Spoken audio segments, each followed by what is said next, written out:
What's up, folks?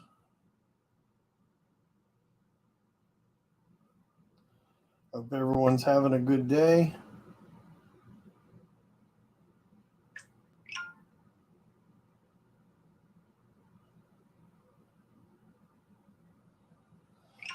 Oh, figured I would chat with you guys a little bit. Hey, what's up, Ed? Hope you're doing good, brother. Make sure you guys share out the video.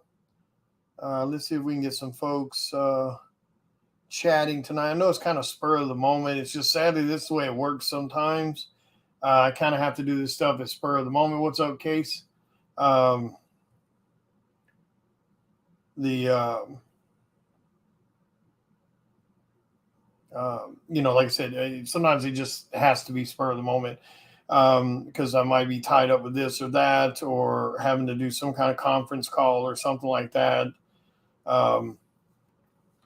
So anyway, I figured I would chat with you guys a little bit. As many of you know, we only have like 3 days left on the Kickstarter for Psycho Sound number 4. Definitely do me a favor if you have not supported it yet. Do me a solid.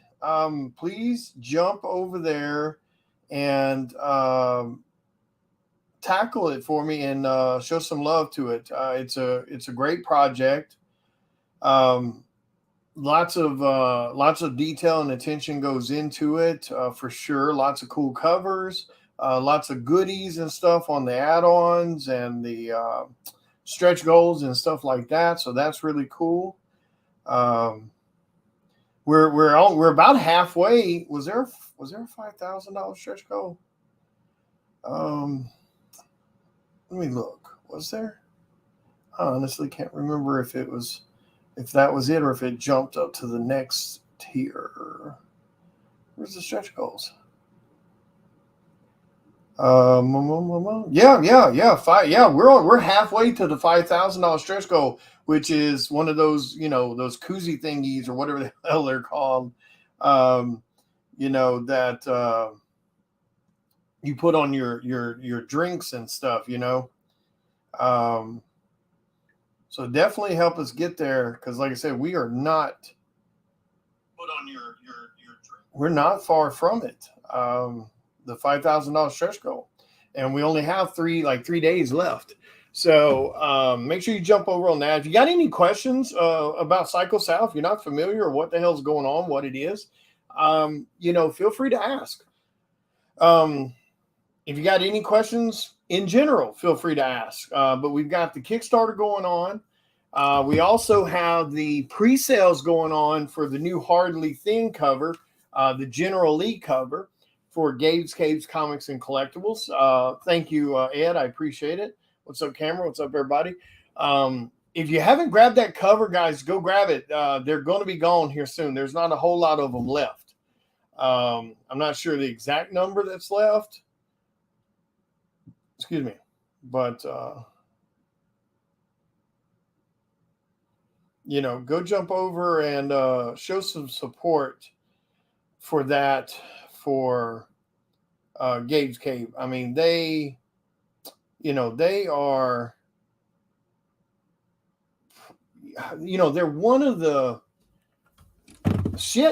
in my opinion, they're one of the few. They're one of the few comic companies or comic stores, outside, and I'm sure there's others, but I'm just speaking of the ones I'm aware of.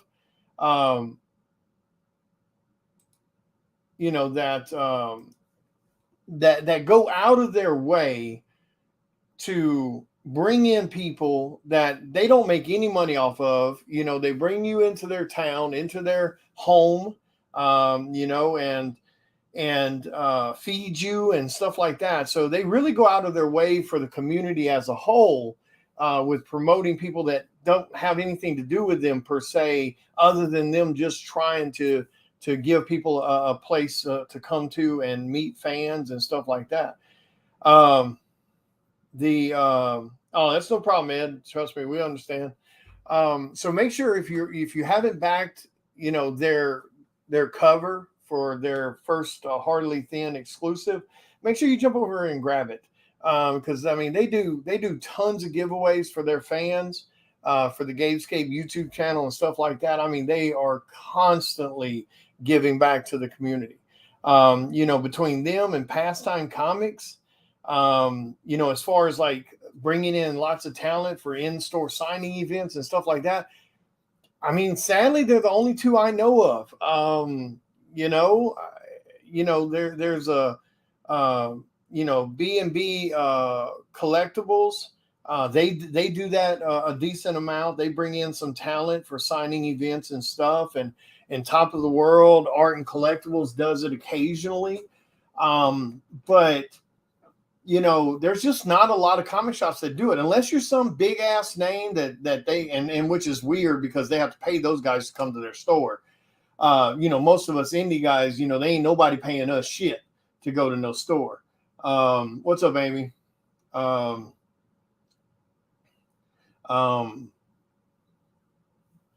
make sure you definitely do it. And if you're one of the artists, I'm gonna go ahead and put you guys on blast here. If you are an artist that's on my damn friends list, a writer, an artist, whatever the hell you are, and you've benefited from Gamescape's generosity of them bringing you into town, giving you a place to stay, feeding you while you do a signing event at their comic shop, and you haven't shared their exclusive, I don't know what to think about that. I'm gonna go ahead and put you on point right there. Like I'm just gonna go ahead and call that as what it is, because it don't cost shit to share.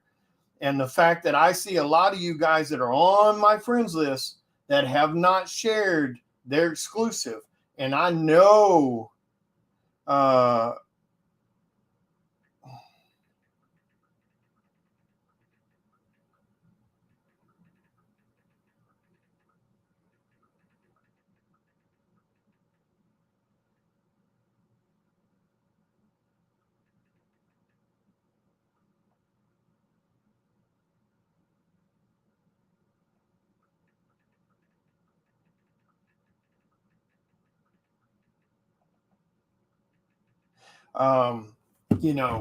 and I think that's a shame. I think it's a shame in general when any of these few and rare comic shops who do these things for artists and creators has an event going on, or they have a cover that drops, and the people that's benefited from them being in their stores and their hospitality isn't sharing out their content. Y'all need to check yourself. I'm gonna go ahead and put that like that right there. You need to check your damn self. They do too much. Pastime Comics does too much for everybody. Gamescape does too much for everybody, for everyone who's benefited from their generosity to not share their content. I'm just going to say that like it is. As far as on Psycho Sal, the next 3 issues has a new writer for the changing of the perspectives.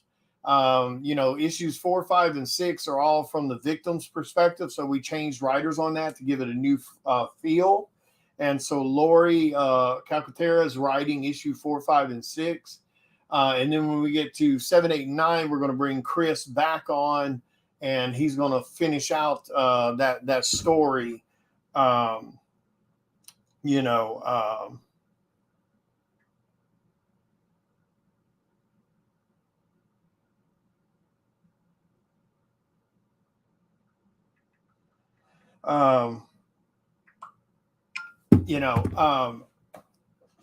we'll round that story out, because this was originally supposed to be a 9-issue thing, but there's a lot of stuff that I'm really wanting to happen in Psycho Sal's perspective, which is 7, 8, and 9 technically. What's up, Dale? I'm thinking hardcore about adding an issue number 10 to Psycho Sal in Psycho Sal's perspective, because I'm just not and I'm going to talk to Chris about this more at some point. I'm not 100% sure that I can get everything that I want to get into Psycho Sal's perspective in 3 books. I'm thinking it's going to have to take 4 books because, later this year, well, actually, it's probably going to be towards the end of the year, first part of 2024. I've got a new book that's coming out called Cycle of the Blood Moon. And it's going to be this story involving, a ancient werewolf family, clan, or however you want to word it, that will also take part in, or take place in New Orleans also. So we've got that story that's going to be kicking off at some point too.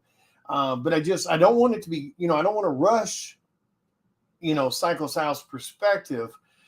So I've got to give that some real thought because, issue number 5 for Psycho Sal is already written.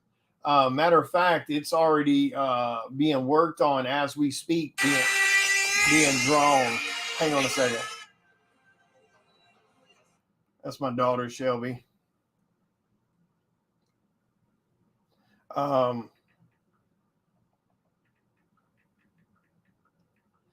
So, yeah, I gotta figure that out because I just hey Chevaloo. No, you're okay, sweetie. Everything okay? So yeah, so that's what I gotta figure out a little bit. Because the changing of the perspectives was the whole premise of the way we were doing Psycho Sal and creating this uniqueness that we've not seen done before. Of having these different viewpoints happen through a book that you actually experience. So yeah, I've got to, once I get to that one, once I sit down with Chris and start working over it, because like I said, I've already worked out the story ideas for 4, 5, and 6 with Lori. And she's already written number 5. It's already been edited. It's off being drawn as we speak.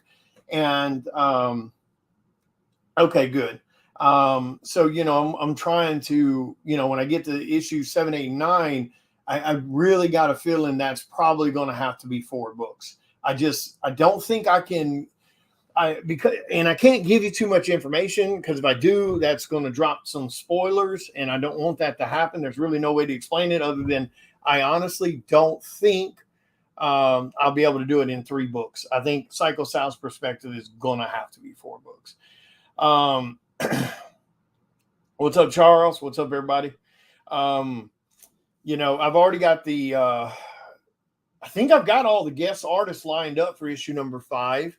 As long as nobody drops out on me, as long as everybody sticks to their damn word, we should be okay on that.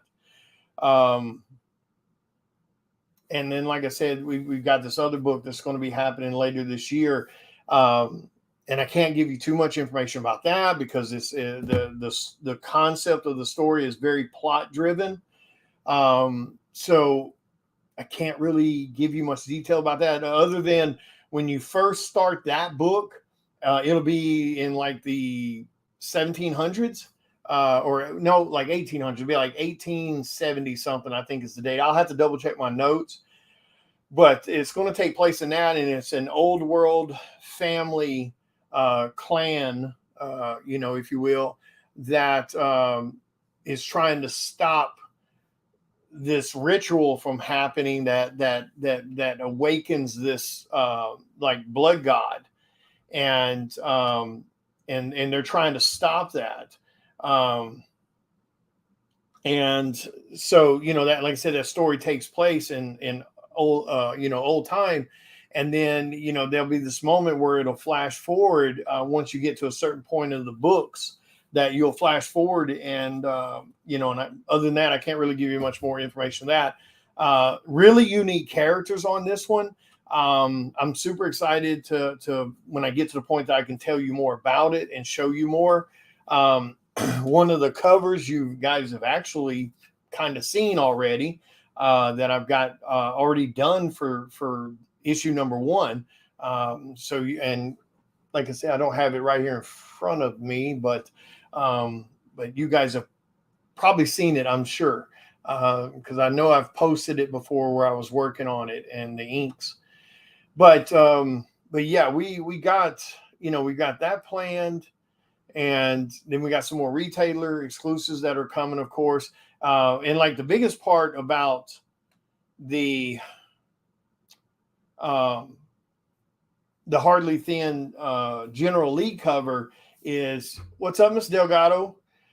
You're not going to want to miss that cover, because the companion cover that's going to come here real soon for the Do You Poo cover that I'm doing with Gabe's Cave, you are not going to want to miss. They're definitely going to be companion covers for a reason, a little bit of 70s, 80s nostalgia. So definitely don't miss out on it if you can. If you can.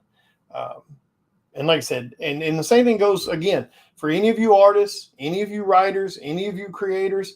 If your ass has benefited from Marty Rosen's generosity, get your ass over there and share their damn pre-sale post, because that's their pre-sale. That's their exclusive. I just did the cover art for it. So we want it to be successful, and I'm just going to go ahead and say it. Like I said, I'm going to be blunt about it. There's a lot of you I know damn well has benefited from their generosity, and I've not seen you share their exclusive yet. So I'm going to kind of put you on call. Marty and them won't. I will, though. Marty and them's not going to say anything, but I will. They do too much for the community to not have all you guys sharing their exclusive. I'm sorry. They do so much. They share their YouTube platform with you guys who and they have tons of subscribers to it. They do these interviews with you guys, whether at Comic-Cons or on their property at Gabe's Cave. So they do a lot. So make sure you guys do me a solid, do them a solid, go share out their exclusive. There's a lot of you guys got to start sharing. Look, I'm just going to be blunt with you. I love you, but there's a lot of you. Y'all got to start sharing people's content. You other creators and stuff, y'all talk this community shit, but there's not a lot of you that's walking it. I'm just going to be blunt. So get mad at me if you want to. It's supposed to be a community. I'm just saying. Man. Share. Sharing is caring. But yeah, we got a lot of good stuff coming. I've got what is it, like 2 or 3 indie projects that I'm doing covers for, that we'll do cover reveals hopefully here soon for you guys. There's about 2 or 3 indie books that I've done covers for already that's complete, that we're just waiting on them to turn their damn Kickstarter on. I don't know what the hell they're waiting on, but whatever. People need to start y'all got to start doing your shit. Look, I'm just going to be blunt with you. If you got a Kickstarter and that shit's been sitting in limbo for a year or 2 years, you need to get your shit organized and get it done. There's people waiting on comp covers and stuff that they've done for you and shit like that. Y'all got to get your balls rolling. Oh, thank you. Yeah, that 1/1 scale. Yeah, it's a badass life-size bust. I need a Joker one to go with it. What's up, Danny? Let's see, as far as upcoming Comic-Cons, we've got let's see, I'm home this weekend, and then next weekend I go to Bell County Comic-Con in Texas. And then the weekend after that, I'll be at Smoky Mountain Fest, I think is the name of it, in Gatlinburg, Tennessee. And then the weekend after that, I'll be at Collector Con in Cleveland, Ohio. So I wonder what in the world is Marty. What's Marty up to? Get your ass on here, Marty, and promote your book. Where you at? This is Marty at damn PM.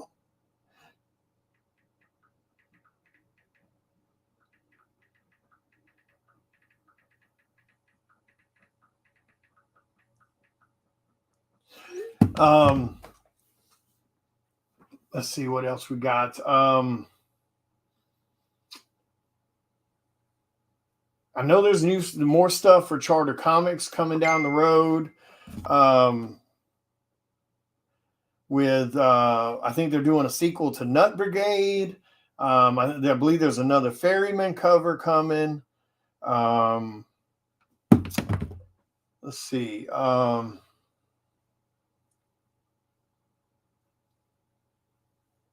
What? I'm what? Oh, I like. Oh, gotcha. Okay. I was like, wait, what? Yeah, see, I'm in that, like myself and Charter Comics, we kind of do that also. Like by the time I turn on Psycho Sal Kickstarter, it's a 98% done book. Like all the heavy lifting's done. The only thing that's happening at that moment, there might be a little bit of lettering going on, but that's it. So I'm too paranoid. I'm not doing a Kickstarter and then have to wait for the money to come in and then process that money and then go pay everybody to finish out the book. Like, I'm too damn paranoid for that. This shit could happen. And I refuse to be in that damn boat where I go, well, hey guys, I'm sorry. The Kickstarter's over. But I know we're 2 years in and I haven't sent you, I haven't printed the books yet.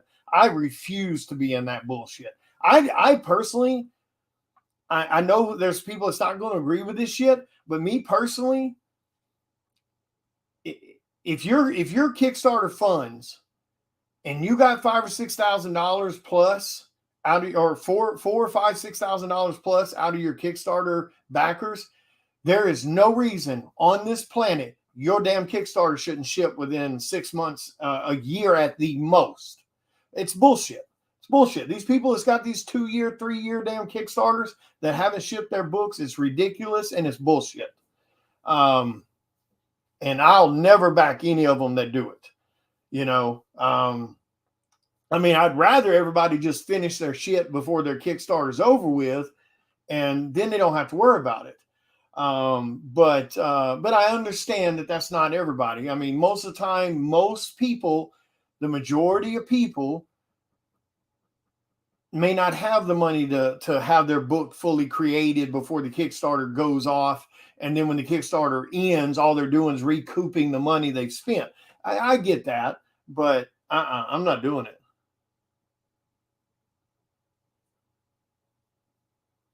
Wow. See, I'm not done.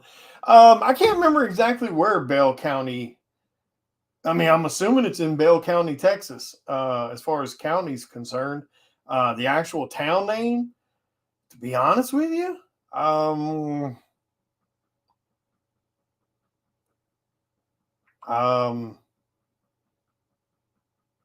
not sure. Yeah, sadly, I am not sure what actual town it's in. I've only been to it once before. This will be my second year. But yeah, I mean, I wish more people would do that. Now, the thing that hurts the most is, and that's one of the reasons, like, I no longer give discounts for, like, from this, like, a month or two ago when I made that announcement, like, I no longer give discounts to indie creators. Unless it's someone I know that I've done business with for and I trust. Because normally what I would do is, I've got prices for that I charge to do the covers. And when the book gets printed, I would get, 5 or 10 copies of my book, my cover when it was printed. Okay, that's normally not a problem. Oh, if you don't send me my 5 copies, it's not like I lost that much money. But I was giving indie creators, a bigger discount than that. I was going, okay, here's my price for the book, which is about half of what I normally charge. And they're supposed to send me, anywhere between 15 to 20 copies of my cover when the book finishes Kickstarter. But I've got 3 Kickstarters right now that people owe me books for. That was part of that agreement, that discounted price. And they haven't seen the light of day yet. I mean, now, to be fair, they haven't even started their Kickstarter. So it's not like it's one of those situations where they did a Kickstarter, they got their money and they didn't do the books. It's not that scenario, But still, it's a pretty shitty scenario because I gave them that discount up front to get those books. And some of those Kickstarters are almost 2 years old and haven't went to Kickstarter yet. And those people owe me books. Of course, I get to saying, oh, I'm going to get to it soon. I'm going to get to it soon. But now they ain't none of them bother to say, hey, you know what? I don't know when this is going to happen. So let's do this. Let me go ahead and pay you what your normal fee would be, and we'll just call it squared. If the book goes to Kickstarter, great. If it doesn't, then it doesn't. None of them's bothered to do that. I promise you that shit. There ain't a single one of them offered that.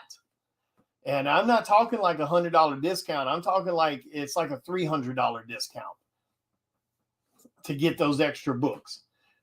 So, I don't do that anymore. It's full price. It's full price. And then when the book is printed, I get 5 or so copies of my book. That's it. Thank you, Ms. Delgado. 3 hours from Dallas. So yeah, I don't do that shit anymore because, like I said, 3 Kickstarters right now that I'm each one of those Kickstarters is about $300 that I'm shorted on, because I never saw the books. So all I get is coming soon, coming soon, coming soon. That's all I hear. But as far as Bill Skarsgård,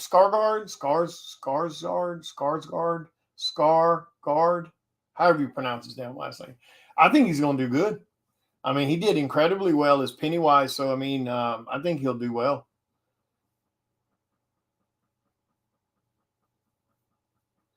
I don't know if I'll be at GalaxyCon.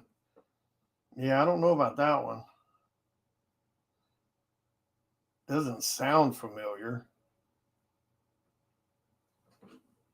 Just realized my fan is off. Why is my fan off? So, but like I said, I wish more people would do that. Fund their book before they put it into Kickstarter. Yeah, I do. Because, I mean, not only does it protect us artists who might give people discounts to get extra printed books as part of our payment, but I mean, it also would protect you guys. Now you're still going to have people that'll get $30,000, $40,000 from a damn Kickstarter and run with the money. Yeah, it's still going to happen. I mean, it sucks. It sucks that, there's no way to protect yourself against that. I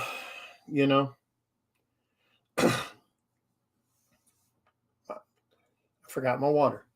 I mean, we've always got some crazy stories from cons. I mean, some of it's more adult than others. And, it's, I mean, I don't know. I don't know if I would consider them funny. I mean, we've got some doozies, that happen. I mean, we've had cons where we've seen, some old ass artists and some dude go to almost throwing punches with each other, to, some a little too obsessive, fans, following you to the hotel, or sitting in your hotel waiting on you to get there kind of scenarios. So you get that every once in a while, but for the most part, it's nothing just, I mean, I got hit by a car at a con, before. I'm walking through the parking lot and some jackass just backs right into me as if he couldn't see me at all. No, nothing just, I mean, surprisingly enough, I mean, nothing, you're so caught up in everything that's going on because you're getting there, you're unloading. Sadly, really and truthfully, in my personal experience of 4 years of doing Comic-Cons and doing a lot of them per year, nothing really funny happens. You're working, you're talking, you're working. That's about it. You like I said, you'll get the occasional, You'll get the occasional fans that are a little too, handsy sometimes. Wanting a hug or something like that, and they get a little too handsy, or you go back to your hotel and someone's in the lobby waiting for you to get there. Not in a bad, like a violence way or anything like that, just in a way. That's really about it. It just, oh, good deal, James. Yeah. Because when I get done at a con, I don't really go out and hang out with any of the other artists, or anyone. I don't really go out and do the dinner. I don't really go out and do the drinking, because usually when I leave the con, I'm going straight to grab food. I'm going straight back to my hotel, and I'm working till 11, 12 o'clock.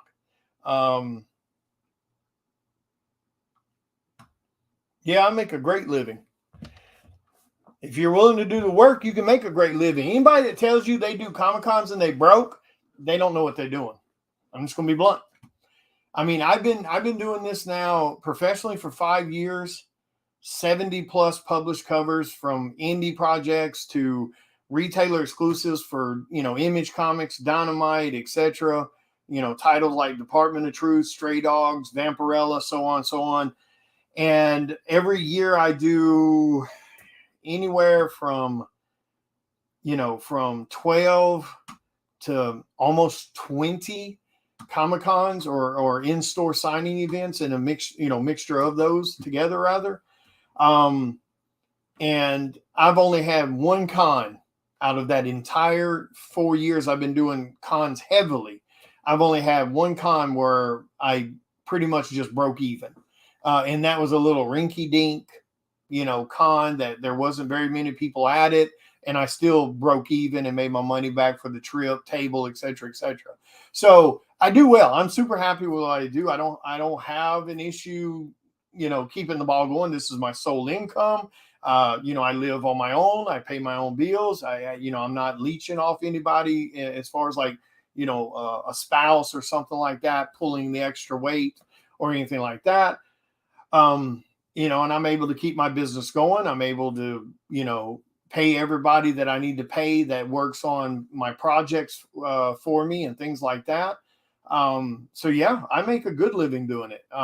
In my experience, usually when I see someone that I know bitching about being broke, or bitching about they didn't make no money at this con or that con, and I'm sitting here looking at my numbers going, dude, you need to get off your ass. Because the sad thing is a lot of creators and artists, whether they're new or older, veterans, they'll sit there with their head buried behind that table and hardly talk to anybody that walks by them. I'm engaging every damn person that walks by me. I'll do a pre-show commission list where I draw the stuff people want and they pick it up at the show and they've already paid for it. At the show, I won't do but about 4 or 5 commissions per day. And even that's only like a headshot or a half body or something like that. So I'm not working the entire time I'm sitting there. I can engage with everyone that's coming up to my table, and I can give them, a proper amount of engagement where they, they had a good time and they didn't feel like I was trying to rush them along. So even me limiting, my pre-show commission list, or me limiting my at-show commission list where I'm not, again, with my face buried in work the entire time, I still do well. And so when I hear them saying that, I lost everything, I didn't make no money, I'm like, and some of these people I hear bitching and crying like that, when I see them at cons, that there's a reason they're not making money. You have to sell yourself. Especially when you're a new person. When you're less than 10 years in the damn business, you're new. I hate to break that to you, but you're new. Not everybody's going to catch those lucky breaks because they're pretty and get certain shit handed to them. Not everyone's going to catch those lucky breaks where they just happen to be buddy with a certain, person that gets them, a cover here or there because they know somebody. That is not the norm. That is not the majority of the people. So when you're there less than 10 years, even somebody that's grinding as hard as myself and a few others, but even me with 70 plus published covers and my own creator owned comic that's 4 issues in, there's still shit tons of people that have no idea who I am. So you have to engage every single person that's walking by your table. You have to put on a good show. You can't sit there and sulk. You can't sit there and be all introverted and shit like that. You have to be outgoing. You have to be talkative. You have to be engaging. You have to give people a reason to buy from you. And when they don't know who you are, you have to get them to stop at your tables and pay attention to what you got going on. I don't know how many times I've seen people walking by my table, glance up at something on my wall of my art prints or something, and continuing to walk. And I go, oh, which one did you spot? So that forces them to stop. Oh, I saw so-and-so. And then as they're looking at so-and-so, then they go, oh shit, they got dude, or he's got this guy. So, and then before you know it, they've bought, stuff from my booth. But it's amazing how many people I watch, as I watch other artists and creators and people walking by their tables and they ain't saying shit to nobody. Oh, cool. Well, I've been, like I said, I'm a huge grinder. Nobody's going to outwork me. It's just not going to happen ever. And I'm one hell of a salesman. I worked in the insurance world for 7.5 years. Prior to that, I was in the casino world as a blackjack dealer and a bartender. So I'm used to interacting with people and different personalities and all that shit. So I mean, my first year I was doing this as an artist, I made very good money. And I've made very good money increasing it every year since then. But like I said, it's not solely because I'm not the best artist. There's tons of artists that are more impressive than me. There's a ton of artists that have more recognition than me. There's tons of artists that have more favors than I'll ever see. It's just the way the game is. But you got to be the biggest grinder in the room. I mean, when you see my booth at a con, there's a reason my booth looks the way it is. Is to gather the attention of everyone walking down the aisles and walking around that can see it.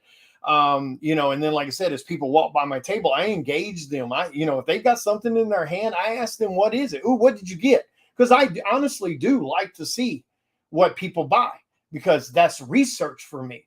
When I ask people what prints they have in their hand and they stop and show me, almost no artist does that shit.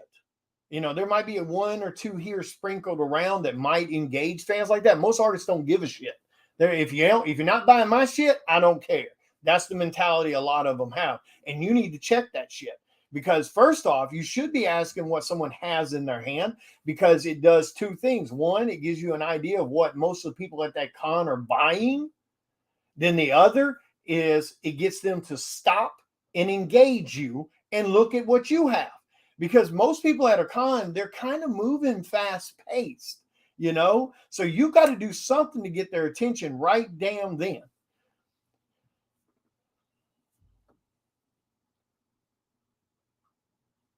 Yeah, you got to be engaging. You have to. You can't sit there with your face buried in work. You can't sit there and play on your damn phone. Put your piece of shit ass phone up and talk to the fans that have paid to come to that con and see everybody. Again, it would blow your mind the amount of people I see at Comic-Cons who don't do any of that. And they wonder why they walk away broke. That's why. I refuse to walk away broke. It ain't happening. I refuse to work a show and lose money on it. So I'm going to engage every damn person that walks by my table. I'm going to say hi to them. I'm going to ask them if they're having fun. I'm going to ask them what items they have in their hand. If they bought something, I'm going to engage them. Like I said, nobody's going to outwork me. It's not happening. You might be better than me. You might be prettier than me. You might have better connections than me, but you're not going to outwork me. And that's the mentality a lot of people need to learn. Too many people want to do this bullshit where I don't got time, or I'm going to go play Xbox, or I'm going to go play, PS4, or I'm going to go do this, or I'm going to go do that, but they don't want to work. There's a reason some of us do 14 hours a day, 7 days a week. And we also have the library of work behind us as proof of what we do. So, and you can, that's just my opinion, of course. You don't got to, use it, but it works for me, and I don't have to worry about paying my bills, so I'm happy. My strategy has worked solid for me. Some people aren't going to like it. Some people are going to bitch about it. Some people are going to talk shit about me, and it just is what it is. But the way I look at it, as long as they're pissed and talking shit, then I'm doing it right. And that's the way you got to look at it. You can't be concerned what everybody else is doing. You can't be concerned with who likes you and who doesn't. You can't be concerned with, oh man, somebody said my art didn't look pretty. Doesn't matter. That's the way it needs to be. Yep, I'm the exact same way, Aaron. Usually by the end of day one at a con, my voice is almost shot. By the end of day two, it is just about gone because of all the damn talking I do. And guess what? Now you just spent 10 hours at a con all day long. Guess what you get to do now?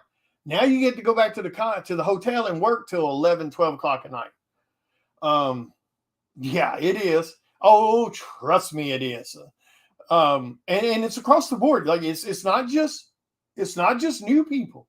There's some veterans that could take some hints from what I'm saying too about getting their shit organized. They want to work 5 hours a day and then watch basketball or some shit the rest of the day. And then they're 3 years, 4 years behind on commissions and stuff like that. So, but yeah, there's a lot of damn newcomers too that's doing the shit. Standing around bitching because they can't make no money. And I'm like, well, how many hours did you work today? Oh man, shoot, man. I put in a good 3 hours today, man. Really? That's what you call a good day? 3 hours? I don't give a shit if you worked a real job for 8 hours. If you came home and only put 3 hours into this, you're going to stay broke. So you might as well quit doing this and just go work for the man for the rest of your life. Because this right here, you can't do part-time. That's not how it works. Not if you want to make an impression. Not if you want to be a name at some point. Not if you want this to be your sole income. I mean, you're going to have to buckle up, Buttercup. And 3 hours a day is not going to get it done. And before anybody makes some snide-ass comment about, well, it's a different story when you work a full-time job and then you got to go do this too. No, it's not. No, it's not. Shut the fuck up crying. Stop making excuses. I worked a full-time damn job for a year straight, 8 hours a day, 5 days a week, came home and did this right here for 5 to 6 hours a night, 4 or 5 days a week, and then another 7 hours on Saturday and another 7 hours on Sunday for a year straight. So been there, done that, baby. So you can stop with that bullshit Cry River excuse too.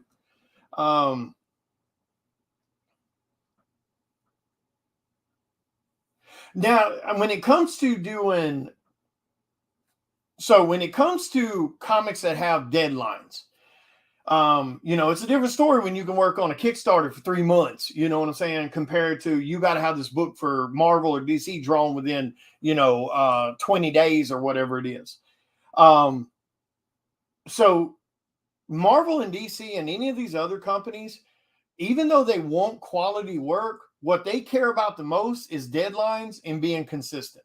So the art's not going to be perfect all the time. The covers aren't going to be perfect all the time.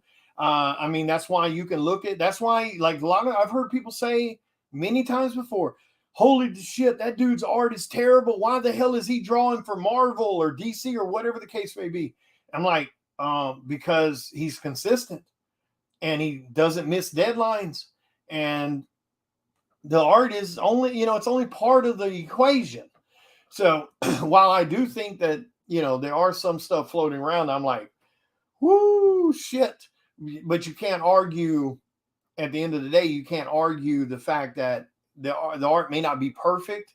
It may not everything's going to be Jim Lee. Not everything's going to be David Finch. Not everything's going to be any of these superstars running around. There's lots of middle of the road artists, but they got those jobs because they can draw the shit consistently and they can draw all of it.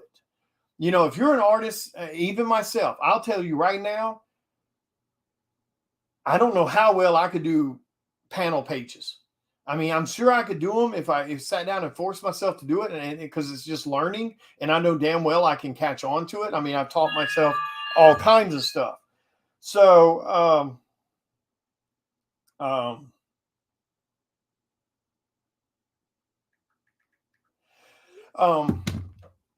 so I know it's something I could learn, I could do, but I don't have time to learn it in the sense of I've got other deadlines I got to do. I'm not drawing for one of those companies. I don't have really any interest to draw interiors for anyone. If I did it for anybody, it'd be for myself with my own creator-owned IP. But me personally, I don't really have an interest in drawing panel pages for that.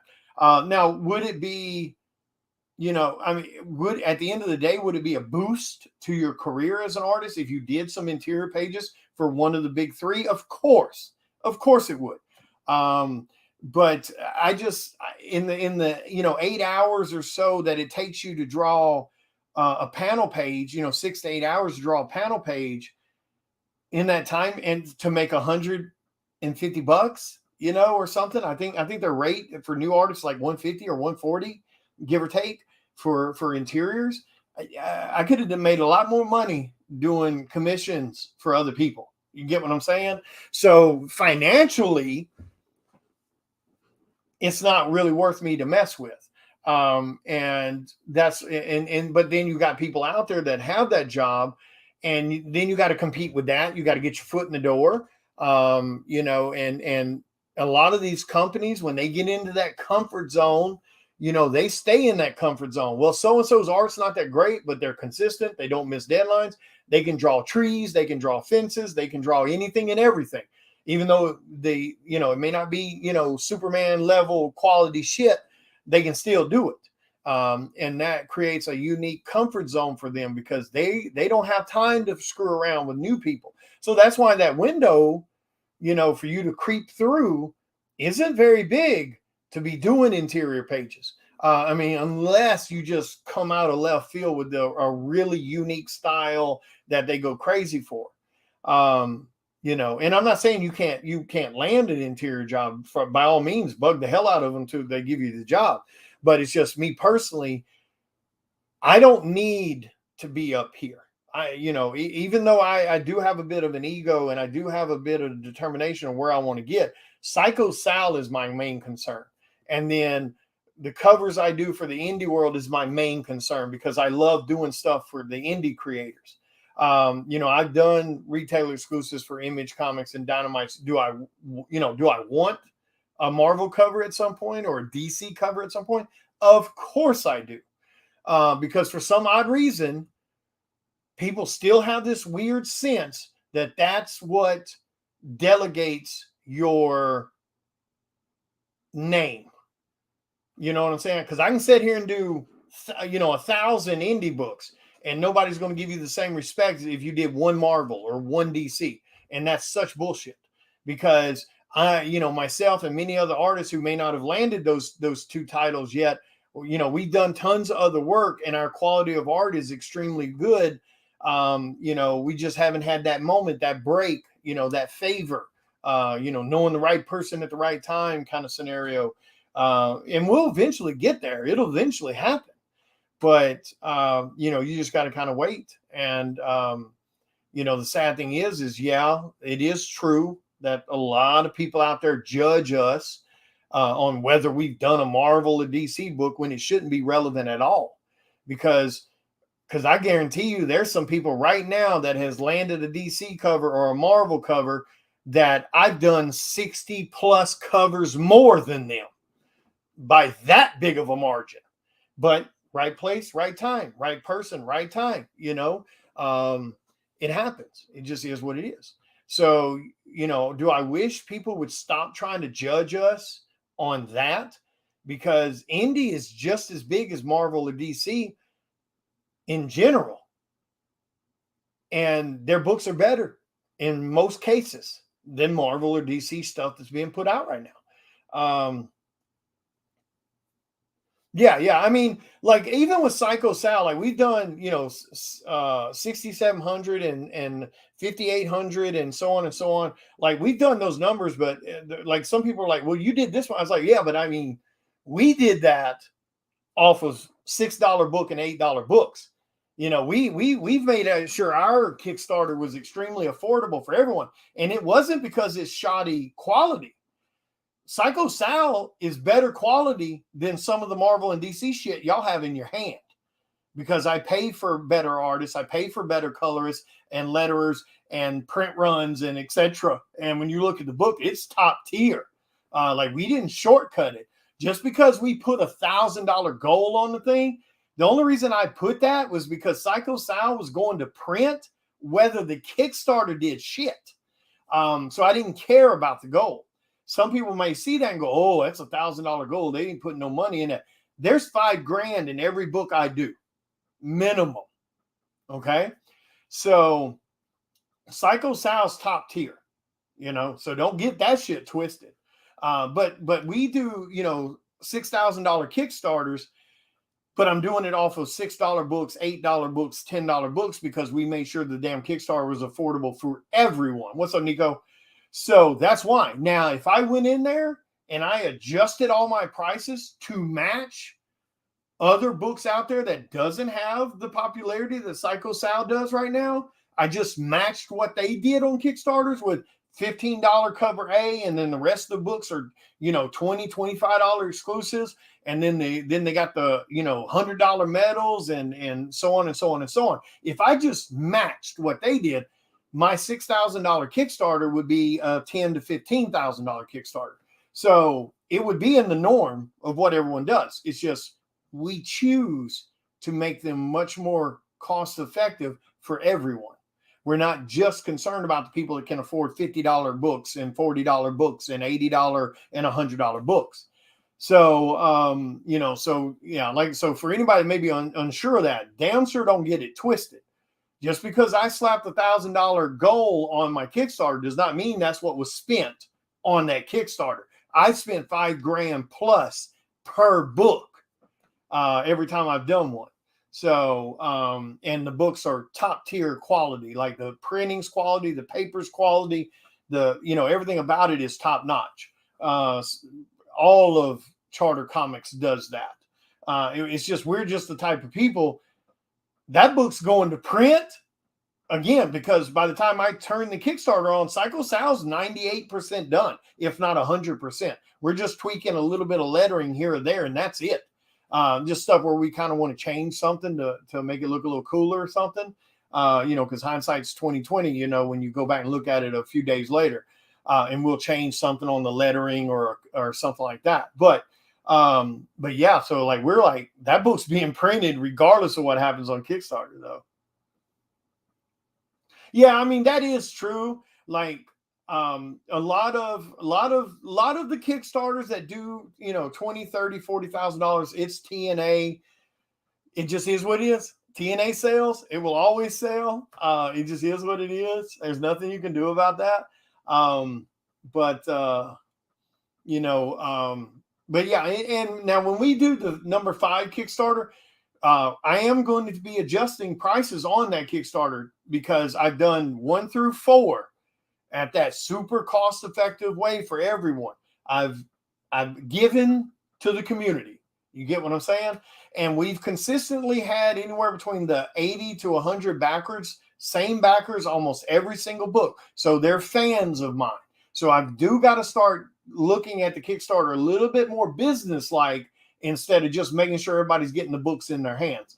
So there's going to be price increases on Kickstarter number 5, but it's also because I'm bringing in some bigger names to do guest artist covers on issue number 5 also.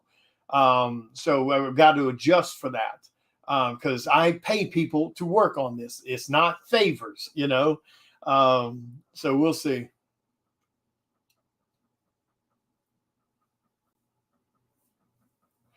Well, I mean, everyone wants to make money. I mean, I'm creating Psycho Sal because I want to create my own IP, but at the end of the day, I need to make money.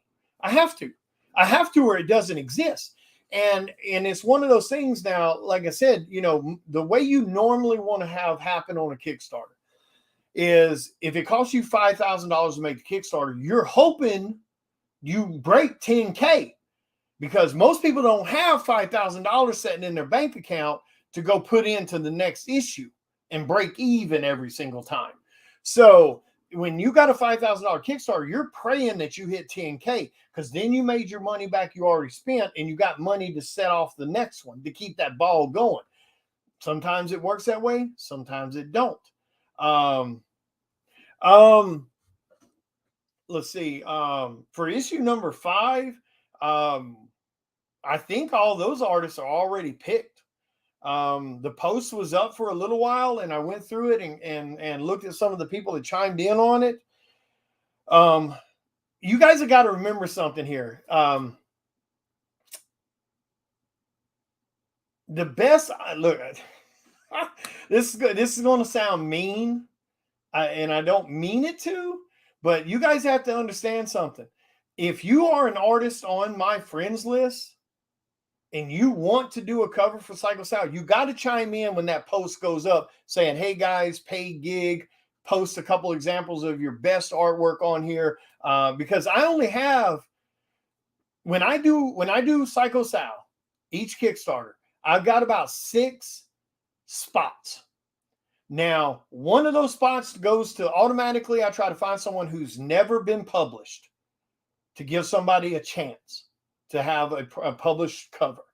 The other one is I look for someone who has a completely different style than myself or the other artist that's on the Kickstarter, something real unique. Those 2 spots are locked in. So technically, I only have 4 other spots that can go out to someone. Now, out of those 4, there's probably about 2 or 3 of those. Well, I'll say maybe about 5 more spots outside of that, because I usually have anywhere between 6 to 8 guest artists, depending on what I'm doing that book. And so out of those other 5 spots, there's only about 2 of them that's going to be open to where anybody can apply, because I'm going to have about 3 artists per book that I already know I want them on the book if I can get them. And even when I can't, I've got someone that's a backup and a backup. So usually every Kickstarter, there's only 2 spots that is going to go to people chiming in on that post that want a cover job that I might give it to. And I'll pay them what their fee is. Here's the thing though. If you're an artist on my friends list, and when I roll out one of these Kickstarters, if you're not sharing it, at least you're not going to be on the cover on my book. I'm going to go ahead and tell anybody listening that, if you're someone who's never done a book, if you're someone that's only done 1 or 2, you don't have a major following, you're not a big name. And I'm not saying I'm a big name. I'm just saying you're not a big name either. If you haven't shared my Kickstarters in the past, I'm not going to hire you to work on my book, because sharing doesn't cost anybody shit. You get what I'm saying? The best chances you can ever have of landing one of Psycho Sal's covers as a guest artist, and you're not some big name that I'm chasing after, that you're just someone that wants to do it because whatever reason, the best chances you got is you make sure you sharing the damn Kickstarters, because I promise you, I pay attention to who's doing it. Back the damn Kickstarter. If you really want to impress me, if you really want to, because it ain't one of those situations where you're backing a Kickstarter and it's costing you $50. Again, $8 books, $6 books, $10 books, pick one. That'll get my attention real damn quick. Because if somebody's got faith enough in my damn project that they'll back it too, even if it's only an $8 cover, that gets my attention. But if you don't share, at least, and I'm not saying you haven't shared, Aaron, I'm speaking in general. Aaron's an artist, for those that may not know. I'm just speaking in general. This isn't aimed at any one person. It's just, if you're a writer, you won't be writing on the book if you haven't shared my shit. If you're an artist, you won't be. Because sharing doesn't cost any damn thing. And there's no way in hell anyone's going to play this bullshit game with me. Oh, I never saw that you had a Kickstarter. Bullshit. Then apparently you had me turned off. You know what I'm saying? Like, silenced or whatever the hell, unfollow, whatever the damn case. Because Kickstarters run for 30 damn days and I share it almost every week. There's no way in hell people can't see it. If you're not seeing my shit, you're not seeing it because you have me unfollowed or silenced or whatever the case, for whatever reason.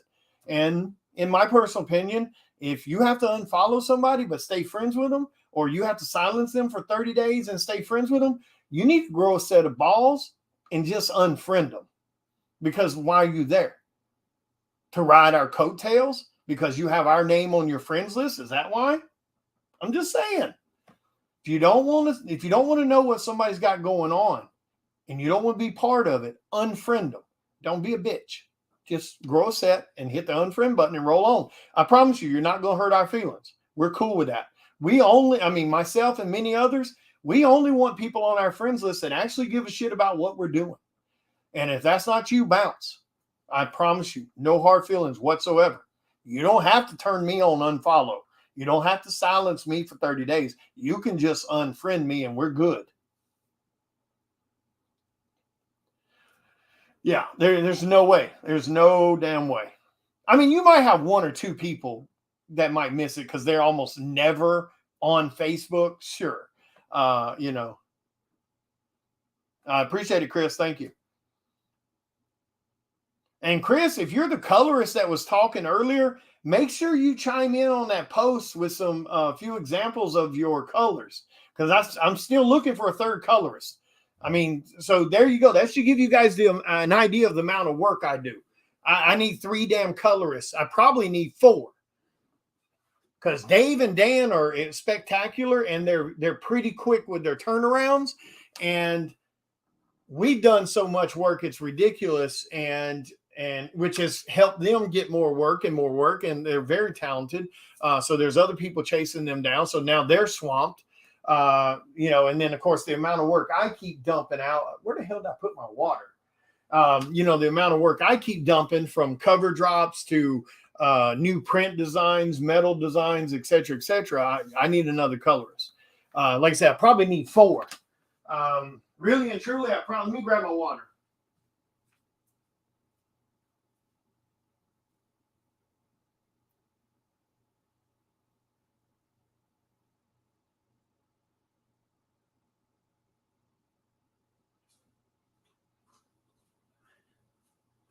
But yeah, really and truly, I probably need 2 more just to be on the safe side.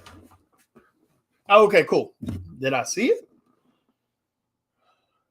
Or did you just do it? Bow, chicka, bow,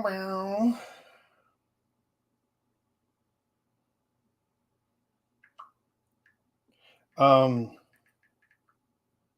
I'll look here in just a little bit.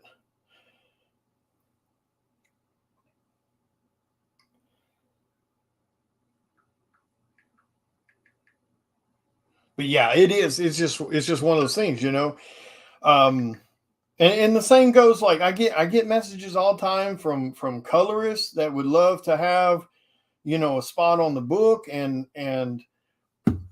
it's got to be a certain level of work, Yeah,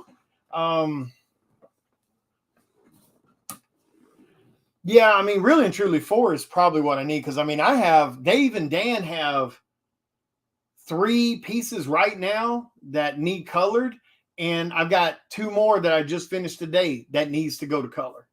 So, well, now do me a favor now, unless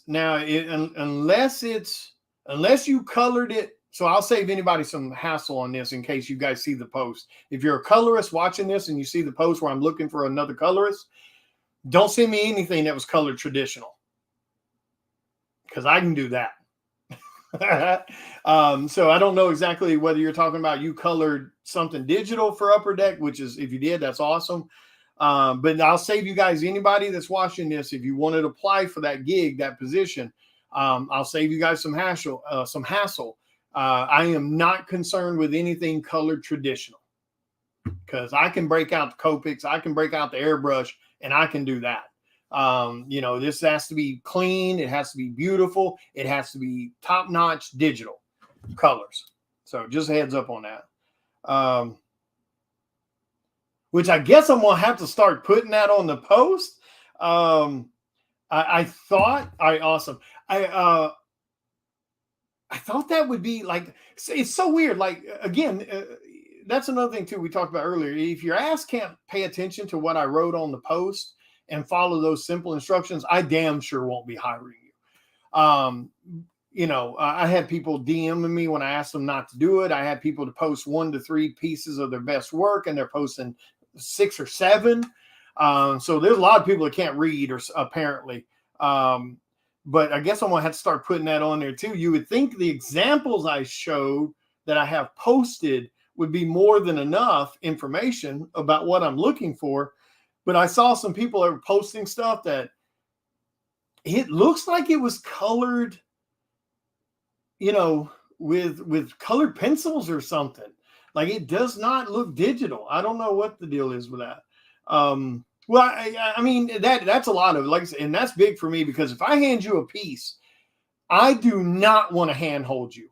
I don't like hand holding artists or colorists. I like to let them kind of, be creative.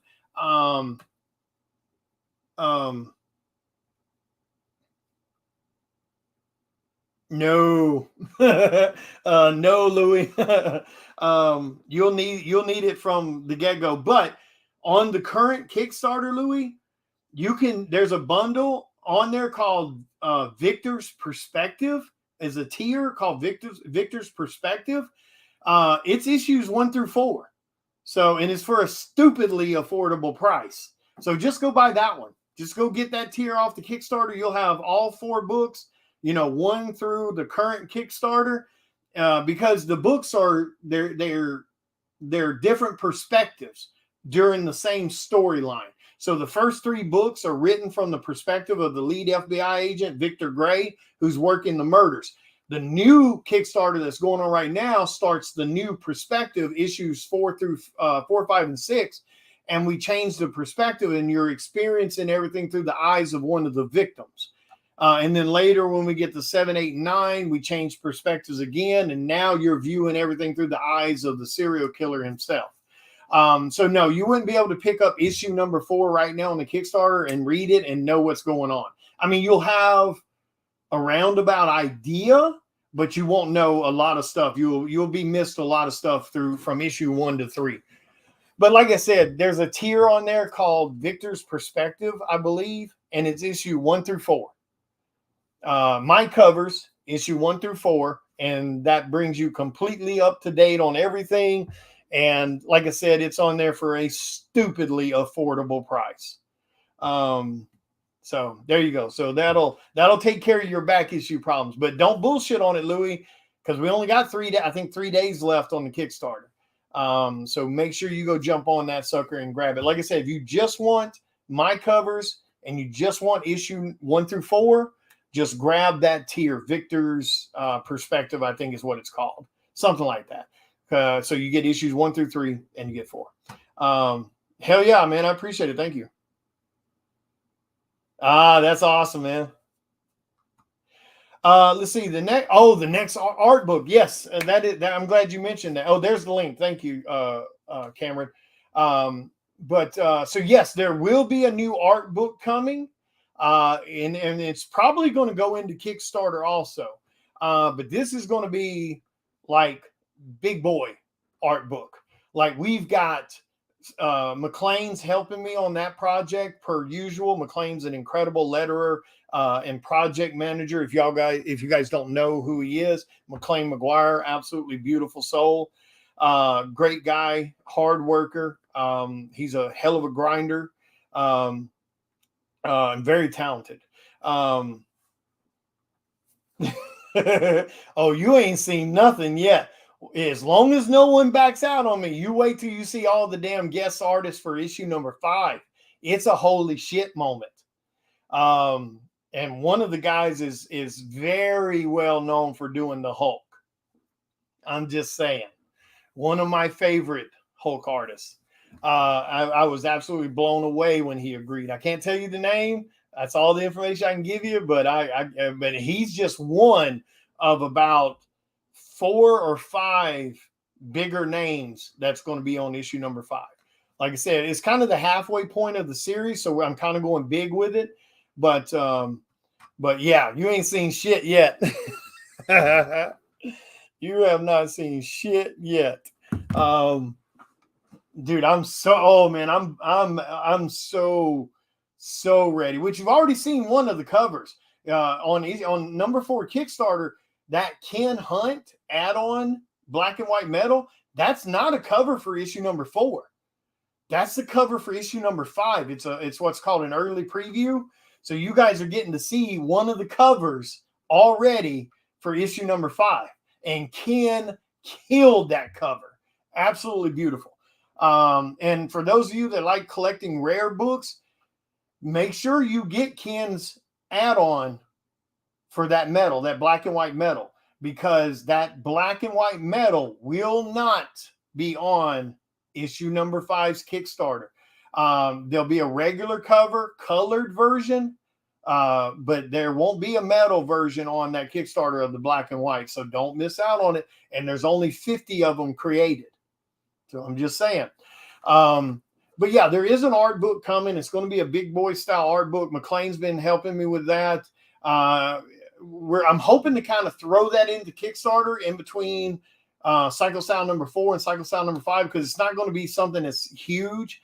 It's just going to be something that'll run for like a week or two just to fund the book. But we're doing, Ken did great on his cover back when he did a cover for me too. Loved his cover. You're talking about this Ken. Okay, my bad. I was thinking about Ken Salinas. Yes, Ken Hunt. I love his art style. It reminds me of a cross between Bernie Wrightson and Mark Silvestri. That's what it reminds me of, that scratchy style he does. I love it. But yeah, we're going to do the art book. We're going through about 400 pieces of art, trying to figure out what all to put in the art book, because we're not just putting finished product in the art book. Like, I'm wanting to put some behind the scenes kind of images in the art book too, where you see loose layout designs, or you see the pencil thumbnails, or all those things that happens behind the scenes of creating a piece of art, whether it's for a print design, whether it's for a commission, or whether it's for a cover. So we're going to have some of those behind the scenes things in there too. So yeah, we're planning to get that out there here real soon, but we're going to do like a stock, cover version that looks like a comic book. And then I'm also wanting to try to do a hardback edition. So that's the plan for that. So yeah, one is coming. I just don't know exactly when it'll be. Yeah, Ken does great art. Yeah, Ken Hunt, he does great art. But yeah, definitely make sure you guys do it. But again, and that's a little little idea for you guys. If you're a colorist, or especially if you're an artist, and there's a Kickstarter out there that you really like the concept of and that you would like to do a cover for, get the person's attention, not by sending them a PM. Get their attention by sharing out their Kickstarters, showing them how you're supporting what they're doing without having to be, paid to do it. You get what I'm saying? Share out their Kickstarters if you're really wanting to be a part of it. Hell, back it if you can. That will damn sure get their attention. Like, holy shit, oh wow, this dude backed my Kickstarter. And then, because I can tell you right now, for me personally and some other folks I know, when we make those posts saying looking for a cover artist, for this gig, this next issue, whatever the case, and when we look down that list of names and we see someone who's constantly shared our content and or backed it, especially, I promise you it gets our attention. I promise you. Because the first things we're always going to look for as creators, as indie creators, we're going to look for those people that are as passionate about our project as we are. So when we see you sharing our stuff, we take note of that. When we see you backing our stuff, we take note of that. So, and when we are looking for someone and you chime in saying, oh, I would love to do one, I promise you they're going to notice you before they notice anyone else. Okay? So just food for thought. I mean, I've done it. I've backed Kickstarters I don't have shit to do with. You get what I'm saying? I've shared out Kickstarters I don't have nothing to do with, that I did not do any work for whatsoever on the thing, and I've shared it. And I've backed some of them, $30, $40 backings, etc. So don't be afraid to put your money where your mouth is. You know what I'm saying? Don't be afraid to invest in something you want to do. You know, just food for thought. But anyway, guys, I'm going to get off here. So I've been talking to you for a little over an hour. I just want to chat for a little bit. Like I said, Gabe's Caves Comics and Collectibles, the Hardly Thin Dukes of Hazzard General Lee cover is on pre-sale right now. Make sure you jump over to my page, back those guys. They are super incredible people. Marty Rosen and his family are always giving back to the community and doing for fans and artists and creators. So make sure you go share the damn post, especially you artists and creators who have benefited from Marty's generosity. Get your ass up, go share the damn post. Then, of course, everybody else, make sure you guys check it out too. Make sure you guys go back Psycho Sound number 4. Like I said, there is a tier on there where you can get all past issues, etc. Lots of goodies on it, lots of cool tiers, lots of cool add-ons on the Kickstarter, all extremely affordable.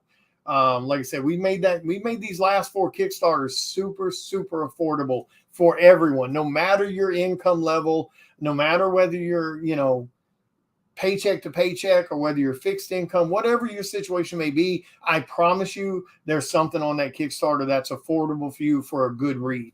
And the book is damn good. Lori jumped in. Lori Calcaterra came in on issue number 4 for the new victim's perspective, and she absolutely killed it. She took my notes. She made sure everything was in there that I needed in there, and then she filled in all the gaps with lots of good storytelling. So make sure you go check it out, guys.